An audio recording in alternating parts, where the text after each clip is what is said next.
আসসালামু আলাইকুম বন্ধুরা, আসুরার কিচেনে আপনাদেরকে স্বাগত। তো আজকে একটা নতুন রেসিপি নিয়ে চলে এসেছি। রেসিপিটা হলো লাচ্ছা পরোটা ঘুগনির তরকারি। তো এই দুটি রেসিপি বানাতে কি কি উপকরণ নিয়েছি চলুন একটু দেখে নিই। তো পরোটার জন্য নিয়েছি ময়দা, লবণ, চিনি। ঘুগনির জন্য নিয়েছি আলু, পেঁয়াজ, মটর কলাই, আর নিয়েছি হলুদের গুঁড়ো, জিরের গুঁড়ো, লঙ্কার গুঁড়ো, লবণ, আর এটা একটা ভাজা মশলা। আর নিয়েছি এখানে পাঁচফোড়ন, তেজপাতা, দারচিনি, গোলমরিচ, এলাচ, শুকনো লঙ্কা কুচি, সাদা তেল। এবার আমি মটর কলাই আলু সেদ্ধ করে নেব। এবারে উনুনে কড়াটা বসিয়ে নেব।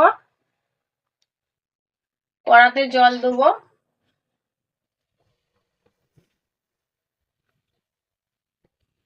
মটর কলাই, আলু, লবণ দেবো, হলুদের গুঁড়ো,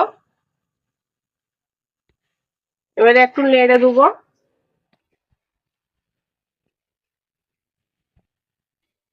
এবার ঢাকা দিয়ে দেবো।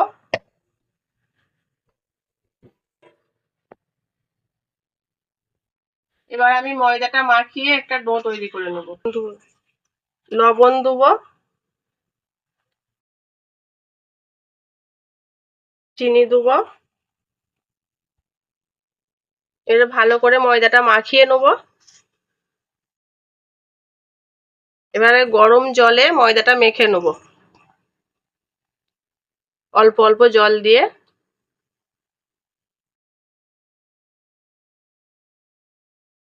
ময়দাটা মাখা হয়ে গেছে। এই যে একটা ডো তৈরি করে নিয়েছি। 10 মিনিট ঢাকা দিয়ে রেখে দেবো। ঢাকা দিয়ে 10 মিনিট রেখে দেবো। কড়াইটা সেদ্ধ হলো নাকি একটু ঢাকাটা খুলে দেখে নেবো।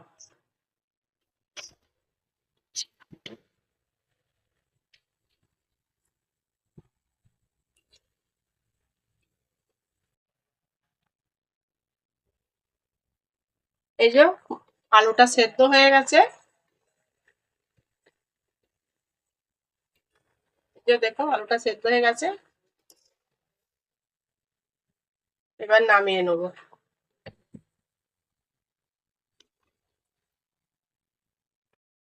একটা জায়গায় ঢেলে নেবো।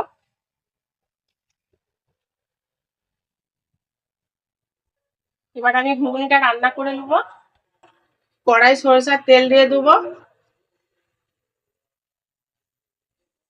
এতে পাঁচফোড়ন, তেজপাতা, লঙ্কার কুচি, এলাচ এগুলো তেলের উপরে দিয়ে দেবো।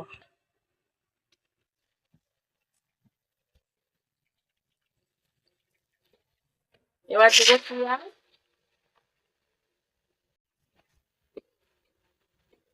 পেঁয়াজটা লাল করে একটু ভেজে নেবো। একটু টমেটোর কুচি দিয়ে দেবো।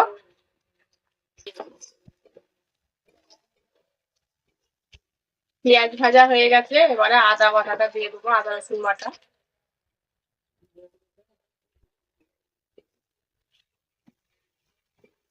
একটু ভালো করে ভেজে নেবো। আদা রসুনটা ভাজা হয়ে গেছে। এবারে হলুদের গুঁড়ো দিয়ে দেবো।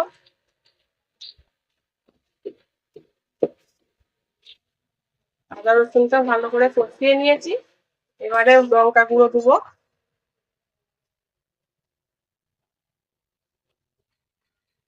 এবার দেবো জিরে গুঁড়ো। এবার দেবো লবণ। মশলাটা ভালো করে নাড়িয়ে চাড়িয়ে ভেজে নেবো। একটু জল দেবো।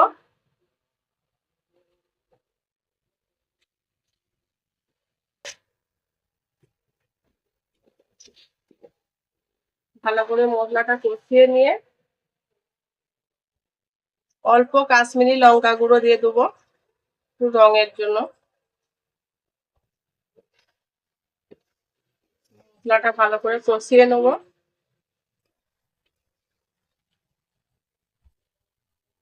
এবারে কলাই আলু সেদ্ধটা দিয়ে দেবো।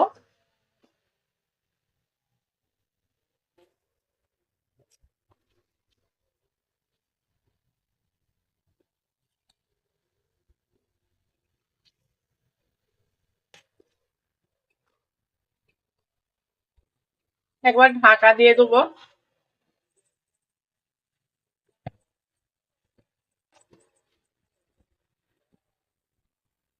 তরকারিটা একবার খুলে দেখে নেবো। আর জল দিয়ে দেবো।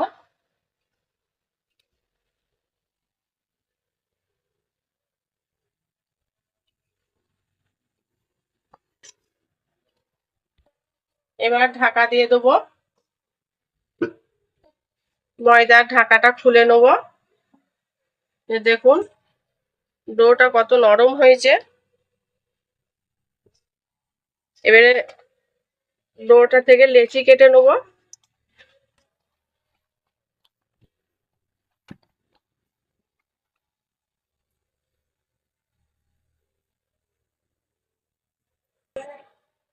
লেচি কেটে নেবো এবারে।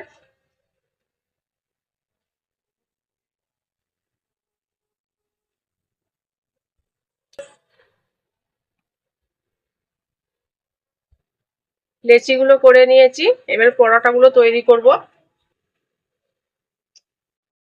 প্রথমে একটু বড় করে বেলে নিতে হবে, ময়দা দিয়ে বেলে নেব।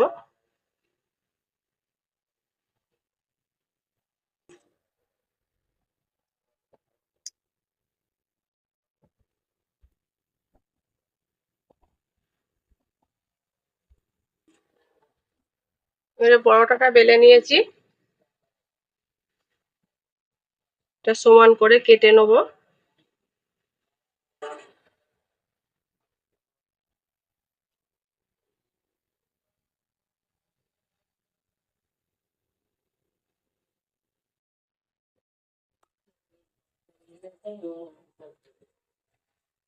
হয়ে গেছে এটা আমার কাটা, পরোটাটা তৈরি।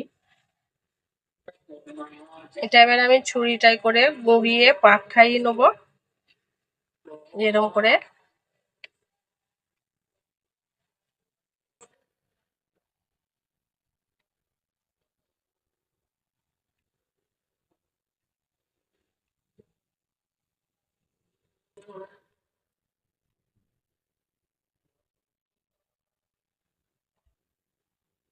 এরকম করে দু হাত দিয়ে হাতে একটু সাদা তেল মাখিয়ে নিয়েছি, উপরে টেনে বাড়িয়ে নেবো, বড় করে নেবো।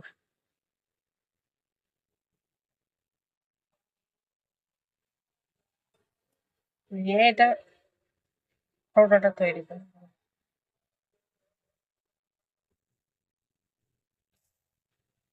হাত দিয়ে পরোটাটা এরকম করে বড় করে নেবো, একটু করে সাদা তেল দেবো।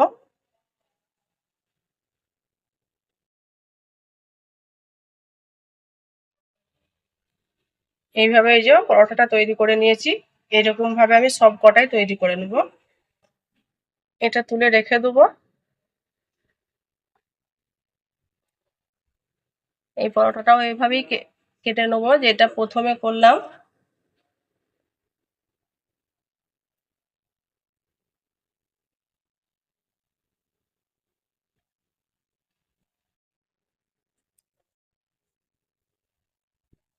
সব কটা লাচ্চা পরোটা তৈরি করা হয়ে গেছে।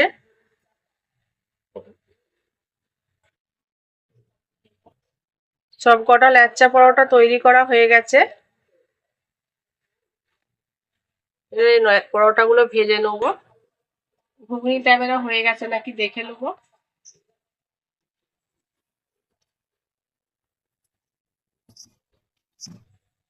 ঘুগনিটা হয়ে গেছে, একটু ঘুটে নেবো। আলুগুলো একটু ভেঙে দিলে গ্রেভিটা আরো হয়ে যাবে।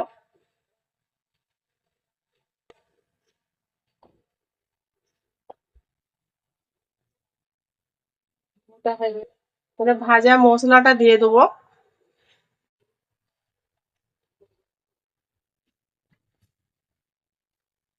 দিয়ে একটু নেড়ে দেবো।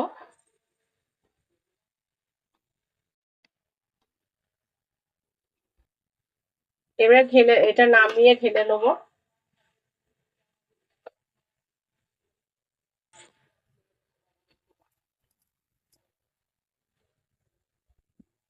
তরকারিটা এবার ঢাকা দিয়ে দেবো। পরোটাগুলো ভাজতে একটা তাওয়া বসিয়ে নেবো। তাওয়াটা গরম হয়ে গেছে, এবারে পিঠেটা দিয়ে দেবো।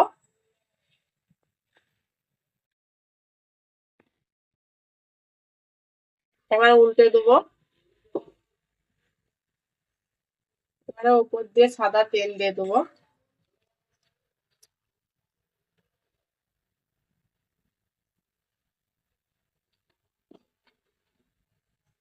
পিঠ পিঠ ভালো করে উল্টে লাল লাল করে ভেজে নেবো। ভেজেও লাল লাল করে ভেজে নিয়েছি। এরকম করে সব কটা পরোটা ভেজে নেবো। এটা তুলে রেখে দেবো, হয়ে গেছে এটা।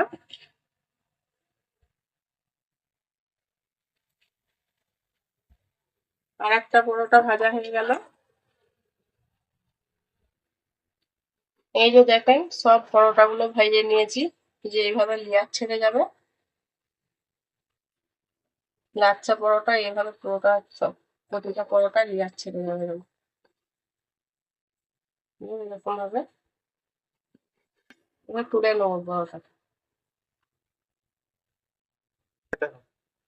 এই যে দেখেন পরোটা গুলো ভেজে নিয়েছি বন্ধুরা, খুব সুন্দর একটা রেসিপি, বাড়িতে বানিয়ে আপনারাও খাবেন। ভালো লাগে লাইক কমেন্ট সাবস্ক্রাইব করবেন। দেখা হচ্ছে পরের ভিডিও। ভালো থাকবেন, সুস্থ থাকবেন।